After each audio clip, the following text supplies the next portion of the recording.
Hi guys, sorry about that. Lisa Michaud here, success coach and speaker. I'm hoping that we've got audio now. I know we're having some tech issues. I was having camera problems and then now mic. So please let me know if you're here and you can hear me. I'd love to know that this is actually working for us and that you're actually able to hear what I have to share and how I can help you out. So thank you so much for joining me here on this Sunday night. All these tech issues and thinking maybe this is a sign that I shouldn't be working Sundays, but I love it. So we're just going to go for it. Tonight, I want to chat about a couple different things. But first, I just want to share a little bit about why I do this. I get a lot of people reaching out to me throughout the month, whether it's in person or Facebook or emails, and often asking me just for like a little piece of advice or tips and things like that. And I really do want to help people and want to help serve as many as I can. And at the same time, it was getting to be really time consuming to write back to everybody and really be as thoughtful as I wanted to be. And so what I decided to do is once a month is to host this Pick Lisa's Brain, and it's a chance for you to ask me anything you like. And as opposed to me just answering one person, I actually get to answer a whole bunch of you. And so I pick the questions that are the most relevant for the most people and gives me a chance to help anyone that's here and happy to join. So I see we've got a couple people starting to join us. Let me know if you can hear me. Thank you so much for being here. I hope that this is actually working this time around for us. So a couple of things I want to talk about tonight. I want to talk to you about how to manage your time. I think that's one of the biggest challenges that we have in modern society. We feel like we don't have enough time. So I'm going to talk to you about some of the best strategies in terms of how to plan your time and plan your week and how you can actually move forward on your goals. Yay, I'm so glad it's working out. That's awesome. One of the other things I'm going to talk about is schedulers. I've had a lot of people asking me about how to schedule meetings, appointments, things like that. So I'm going to talk about that from business and a little bit around personal perspective as well. I'm going to talk about insults and what they mean and what to do about them, and self-care.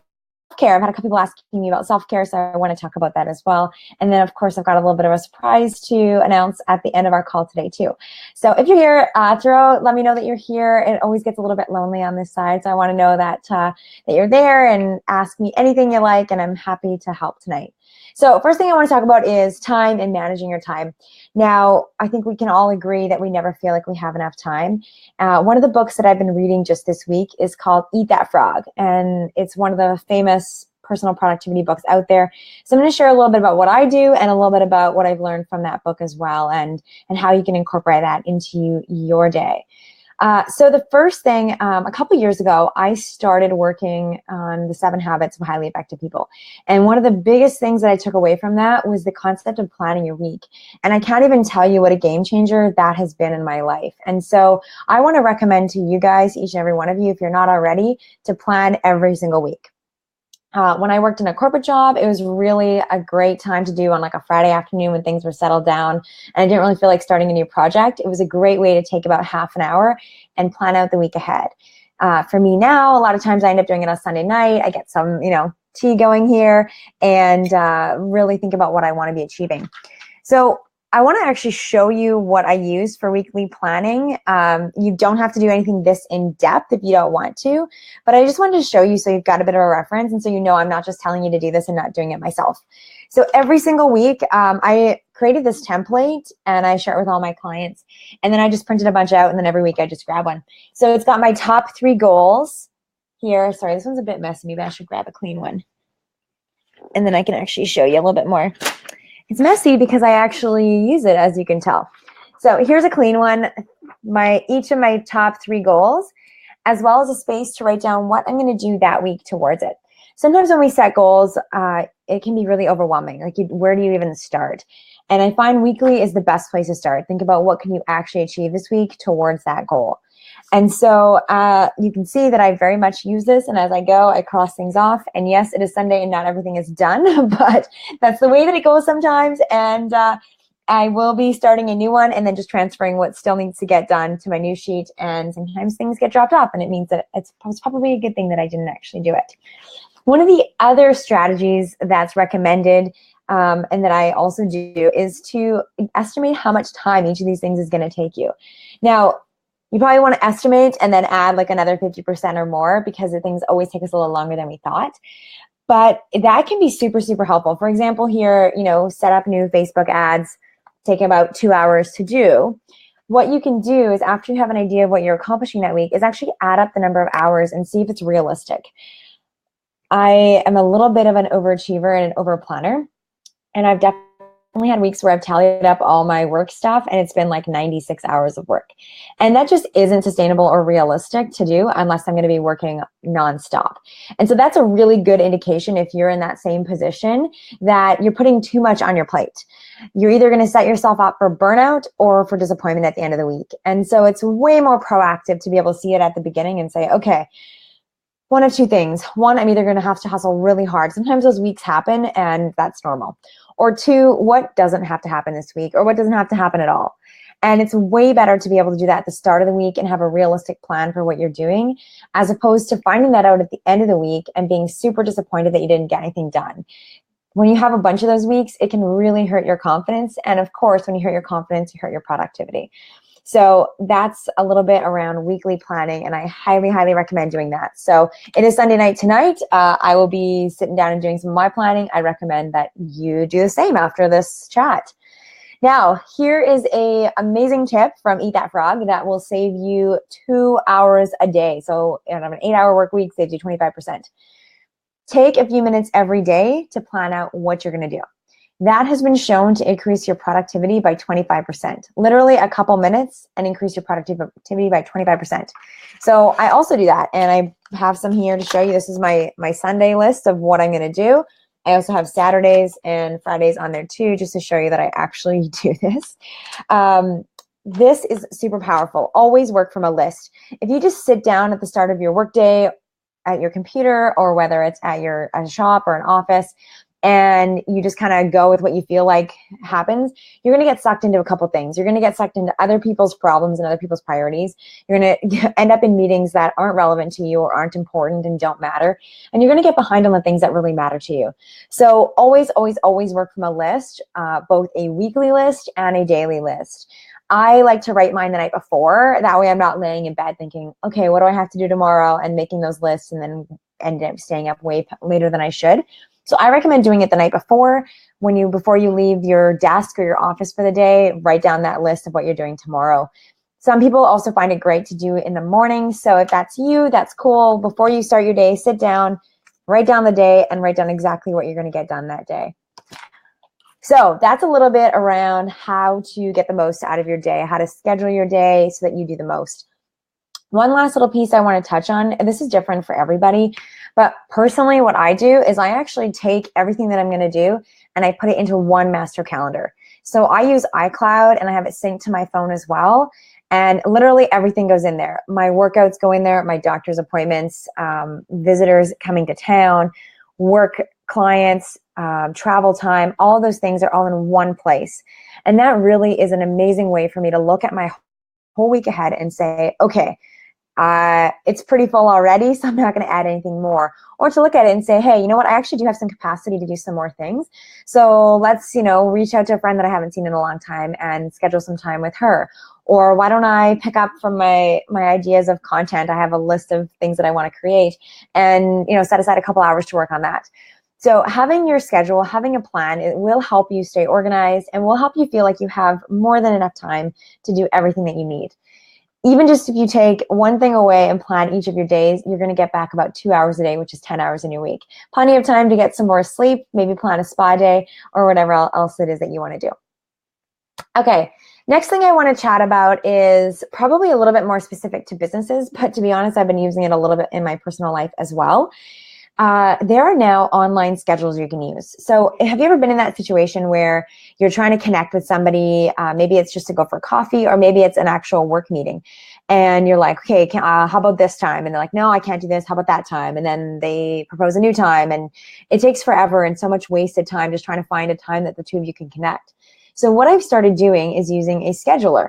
And the scheduler allows people to book time with me, then time that works for me already. I've entered that in, for time that works for them without us having to go back and forth 50 times and wasting everyone's time. There are a couple different tools that you can use out there depending on if you're business or personal. Some of the ones that I've heard that are really amazing for business are Acuity and Calendly. I know a couple different entrepreneurs that use them and really love them. And in fact, you can actually set up even payment through that system as well. So if, for example, you've got, maybe it's massage therapy or Reiki sessions or something like that people can book through you, they can book and pay online with you without you having to do all that work. So that is nice and easy peasy. Personally, I use a program called Setmore, and I'm still on the free subscription. It seems to be working well for me. I'm almost at the point now where I have to upgrade, but it's still working. And I have, so I do a lot of podcast interviews or even book interviews or YouTube interviews. So there's a chance whenever I'm trying to connect with somebody, I just send them the link to that and they can book a whole hour together for us to do that interview. And it comes right to my email. I pop it in my calendar and there we are. We haven't had to do 50 emails back and forth. So I highly, highly recommend that if you're someone who has a lot of meetings or reaches out to different people on a consistent basis, this is a great way to schedule that. I know other people that, for example, are trying to plan networking events and they set aside Friday afternoons for coffee dates with people. And what they do is they just send out every Friday their calendar is open and they send out a copy of their calendar and people can just book their own time in a coffee shop that works for them. So there's lots of different ways that you can do that. It's pretty cool technology now. It can save you a lot of time. I've been using this for the month of September. I was really, really diligent about using my calendar, and it was definitely a game changer for me. So the 3 programs, again, that I have heard of or have used for calendar scheduling, Acuity, Calendly, and the one that I use right now is Setmore. And like I said, Setmore, I'm still using the free version. It's amazing. You can use it for your business or for your personal. Okay. Let me know, by the way, if you guys have any questions. I see we've got some people live, which I love. Thank you so much for joining me on this Sunday night. Let me know if you're here, and let me know if there's any questions you guys have or anything you want to know more about, because I'm here for you and happy to help and serve in any way. So I recently had somebody talk to me about self-care. And this was someone who is clearly really burnt out, having just had a lot on her plate and was giving everything to everybody else. And this is super cliche, but I'm going to say it because I think it's really important. And you really can't give anybody anything if your cup isn't full. Like if you're running on empty, you know it. You've had those days where it just takes absolutely nothing and you snap. And that's because you're not giving to yourself first. And so self-care is super, super important. And it's also really hard to do. A lot of us don't always think that we have permission to do self-care. We don't give ourselves that time or even think about it. So I want to talk a little bit about how I incorporate that, what that looks like, and how to do that. So the first thing I think it's really important to understand is that self-care is super personal. What might be really recharging for me might be draining for you. So you've got to know what it is that for you makes you feel better, makes you feel like you've got something that you can give. For me, what makes me recharge, I love going for swims or going for walks or runs. That makes me feel really amazing. And same with yoga. Baths, I try and take baths every once in a while, but it's not the most recharging thing. It ends up just kind of putting me to sleep right away. I also love spa days. I find there's just something about going somewhere where you're not allowed to be on your phone that really works for me, because otherwise I find I'm addicted to my phone and end up there way too often. Other people's self-care might be just taking a long breakfast. It might be planning for a nap in the afternoon. Self-care is so personal. So I think I just want to start and preface it with that know what works for you, whether it's time with a good book, time with a friend, or just time alone. And make sure you've identified that, because otherwise nothing else matters. If you're scheduling a bunch of self-care that isn't relevant for you, it's actually going to have the opposite effect for you. So that's just not what we want. So the other thing, I schedule. I showed you guys how I plan my week. One of my goals is always around health and that self-care piece. So it makes it really easy for me to write a couple things that talk all about self-care. I schedule all my exercise. So this is something, and we could talk about this more in one day about habits, but each one of us has a different style around habits. For me, if I haven't committed to somebody else or there isn't some sort of an incentive to do it, I don't do it. So when I plan a run for myself, just me, honestly, a lot of the times I bail, and I've learned that about myself, which is why I had a running group in Fort McMurray. And that was great because I had other people that I was committed to and going to join for that. Right now it's booking. I actually book my massages in advance. Otherwise I totally forget to do it. And once it's booked, it's probably much more likely to happen, because if I have to cancel, that's a lot of work. And also, especially if there's a cancellation fee, I'm just not going to do it. So I find scheduling runs or workouts with other people really helps me for self-care, actually making the booking. So sitting down, hey, Amy, thanks for joining. So glad you're here. Actually booking massages or booking the self-care a couple months in advance makes a really big difference, because we get busy. I know you're busy. You've got lots on your plate. It's hard to remember to take time to slow down. So it's always important to just sit down at once and maybe plan the next couple months, whether it's an exercise, massage, a spa day, whatever that is, just to make sure you're always being proactive. So I personally have been kind of bad at this. I looked at my calendar the other day and I was like, oh my gosh, I haven't even planned for a day off. So that was one thing that that I definitely missed. I have a couple little self-care things, some prenatal yoga that I'm doing this weekend, and a massage later on this week, but I hadn't actually planned a full day off. So I'm so glad that someone asked this question. It actually reminded me to book myself some time off. And I hope that this also serves as a reminder for you to block that time.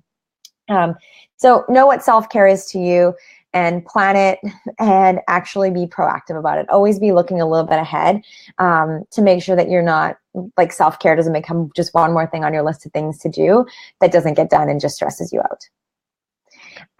So I love that people are joining and here. Thank you so much for being here. Let me know if you guys have any questions, if there's anything I can help you with, anything you want to pick my brain on. That's what I'm here for. Okay. I want to talk a little bit about insults. And this is an interesting thing, because I think every single one of us has been insulted probably at some point in our lives. And we all know like the swear words and things that are just plain mean that people say. But I want to talk about some of the things that maybe we don't even realize why we're so insulted, or we can't figure out, like, it wasn't necessarily meant to be an insult, but it came across as one. So first thing about insults, it's really important to know, is that we can't change others. And so I'm not even going to talk about the other person, because it doesn't really have anything to do with them. And here's why. So an insult is only going to be an insult if it's something that either is inconsistent with what you believe or a vulnerable place. So let me give an example. For those of you guys that know me, you know that I'm really short. I'm about 5 foot nothing on a good tall day. And if I fluff up my hair, I can maybe hit over the 5 feet mark. If somebody was to say something to me like, you're way too tall for a woman, or like women shouldn't come as tall as you, or things like that, which I'm sure, like, people say things like that in the world, that would make absolutely no impact on me. And I'd probably laugh about it, because A, I'd either think they were joking, or B, I know it's not true. I know that I'm not tall. So it's just kind of funny at that point. And this is kind of how insults work too. If it's something that you know isn't true about you, it's really easy to just let it roll off your back. It's super easy to just have a laugh about it and be like, yeah, I can't believe they think that. If it's something that you're confident about, the insult probably won't make a difference to you. But if somebody said something to you that you're still thinking about, maybe a couple hours later, a couple days later, maybe even months later, and you're still insulted by it, that means that that person said something that was a place that was vulnerable for you, or a place that it was inconsistent with, something that was inconsistent with who you believe that you are. So I just wanted to really, really bring that home, that the insults are really about us. They're about the way that we receive them, and not about the other person. Not about the other person because A, we can't change them, and not about the other person because B, if we didn't believe in some way that that was either inconsistent with who we are, or perhaps touches on a vulnerable place, it wouldn't affect us at all. So what do we do with this? You know, what do we do when people insult us? Well, I mean, it sucks. Absolutely. It's never easy. But it can be a really beautiful learning opportunity. Kind of like jealousy can also be an amazing window into ourselves. So can insults. And so if someone said something to you that's really affecting you, I think the biggest thing you can do is just learn from it and ask yourself some questions. So some of the things you may want to ask and reflect, you know, what does this say about me that I'm hurt by this? Why am I sensitive to this? What is it about that comment that's still affecting me? The other question that I really love is who do I want to be? So who do you want to be? Do you want to be somebody who is maybe different than what you were just insulted, and maybe that guides you in a different way? For example, if somebody said, let's say that somebody said to you that you're disorganized, and you either recognize in that moment that, you know what, I don't like that. Like, I want to be an organized person. And so asking who I want to be can really open that up. Or maybe it's something different. Maybe it's that you are disorganized, and that's okay. And you actually want to be somebody who maybe is more free-spirited, someone who's more flexible and flowing. And so that's actually maybe a belief that you have to let go of and have to be detached from someone calling you disorganized. If what's really important to you is being able to go with the flow and being able to be flexible.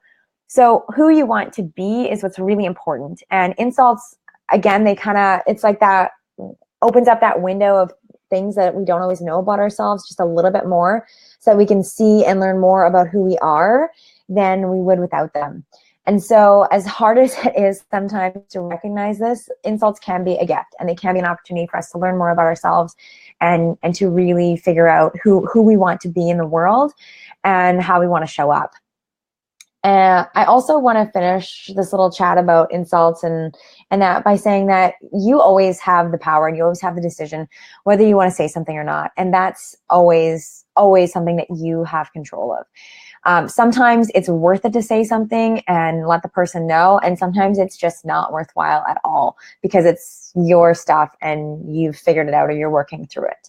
So before you lash out, or before you just let insults really get you down, because they can, and I've been there for sure, it's really a beautiful opportunity to learn about yourself, to figure out who you is that you want to be, and take a step back and decide how you want to move forward from that. If you want to have a conversation with that person, or if you just want to let it go and maybe have a laugh about it, or a glass of wine, or whatever it is that you need.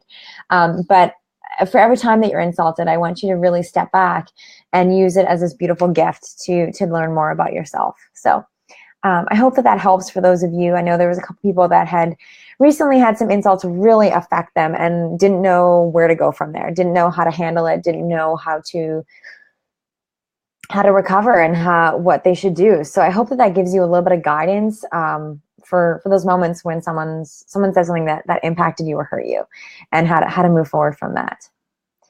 So I'm almost at the end here of our call. Oh, I love that, Amy. Yes, use it as a learning experience. Absolutely, yeah. Definitely easier said than done, but once you get in that habit, it can be really profound, and it's such a great learning tool about yourself to figure out who you are and who you want to be. So yeah. Okay, if there's any other questions, feel free to throw them out there and let me know if there's something I can do to help you or something else you're curious about. And if not, I'm going to share with you guys a little bit of a surprise. So I'm not sharing this anywhere other than here. Like, I'm not going to post about it later on Facebook. I'm not going to do Instagram, anything. This is solely just for the people that are watching right now and people that are watching the replay. I am going to be reopening the doors to my Golden Girls group goal setting program. So Golden Girls is something near and dear to my heart. You guys know that I love goals. Obviously, I'm super obsessed, and I love helping people achieve their goals. There are some amazing tips and tricks and structures that can actually help people achieve their goals. So I ran Golden Girls at the beginning of the year to help people through their New Year's resolutions. And what I've seen lately is that there are people that were now, October 1st, can you believe it, who are looking at their New Year's resolutions and looking at their goals for 2017 and wondering why they haven't achieved them yet. And so maybe this is you, maybe you're frustrated, maybe you're a little embarrassed that you haven't made as much progress on your goals as you thought you would. Maybe you're wondering where the heck your year went and what you're going to do about it. And that's okay. If that's you, that's okay. That's totally normal. And that's where Golden Girls comes in, is about helping you take charge of this last quarter. Yes, Amy, yes, absolutely. I think a lot of people, we get to this point and we're like, oh, screw it. Like, why even bother? You still have a quarter of the year left. You still have 25% of your year left that you can make an amazing impact. And so Golden Girls is the program to help you do that. It is 12 weeks of support, 10 calls and modules with me and your group. You get accountability partners, you get modules to work through, and so many tips and tricks, you won't even believe it, to help you achieve your goals. So I'm going to be opening the doors tomorrow. But before I do, I wanted to hop on here and invite anybody that's interested to join early and get one of the first couple spots. If you're one of the first 5 people to sign up, I'm going to offer a free one-on-one coaching session, which is worth over $500. And I do that just to help set you up for success, because I know it's hard. Before you take a big leap or before you take a jump, there's always nerves, there's always self-doubt. So I love to reward people that are fast action takers. I love to just give you that little bit of extra incentive to make it happen and to really create the life that you want this year and make 2017 the year that you absolutely rock. So if you're one of the first 5 people to join, you're going to get a free one-on-one coaching session out of that too. You're going to get this phenomenal group. I can't even tell you guys, we had just had an incredible group with us earlier in 2017, and I know that this group here that's starting with us in October is just going to be amazing as well. All the support, the tools, we're going to go through how to set goals that you actually want to achieve, because a lot of the times we set goals that aren't actually serving us.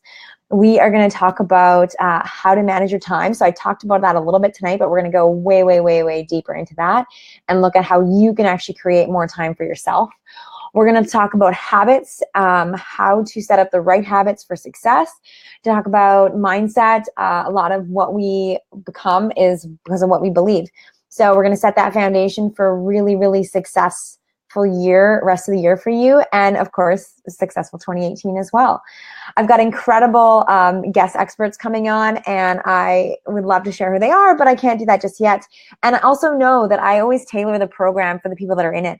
So if there's people, a lot of them that are looking to get support around money, then we bring in somebody around that. If there's someone, a lot of people that are building online businesses, I bring in experts around online business. If there's a lot of health related goals, we can bring in experts around health. So there's always just incredible support for you to make sure that there's just no excuses, that you're going to achieve the goals that you set out at the beginning of the year. They're yours, and it is not too late to get them. So if this is something that you're interested in, the doors are only going to be open until Friday, and then I'm closing them, and we're getting started like right away. October 7th is orientation.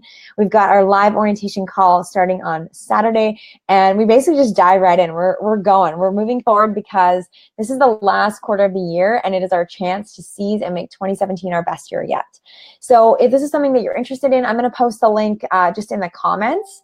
Or you can send me a message too, and I'll send it to you. One last piece. So I did mention the first 5 people are going to get a free coaching call, which I'm excited about. But I'm also going to do something just a little bit special. So the regular price is $14.99, which is what it's going to be tomorrow. But I'm going to have a special promo just for people that are here live or watching the replay. If you use the promo code PickLisa's-Brain, all one word, all little letters, you're going to save $500 on that. So it's a pretty awesome deal. And I just wanted to do that because I appreciate you guys being here on a Sunday night with me and appreciate you guys being live. So that promo is going to expire in exactly 24 hours from now. So, and again, I'm not posting it anywhere. I'm not sending that out to my list. It's literally just for people watching this. So I hope that you take advantage of that. If it's something that you're interested in, know that Golden Girls is the place for you. And we've got an incredible support group ready to help you stay accountable and have all the tools and resources that you need to make 2017 your best year yet. If you have any questions, feel free to send me a message, and I'll answer it for you. We can even hop on a call if you want to talk more about it. But I'll post the link for it, and if you want to join in, this is your chance. So if there's any other questions, throw them out there, and if not, I'm going to leave it at that. Thank you again so much for joining me, and I hope to see some of you guys in Golden Girls. This is like was the highlight of my year so far. Well, besides baby, that's pretty exciting too. But watching a group of people go through and just achieve things that they never knew before is one of the most rewarding things. And I would love for that person to be you. I hope you guys have a fantastic night and take care, and I will see you all soon. Thanks again for joining, and lots of love.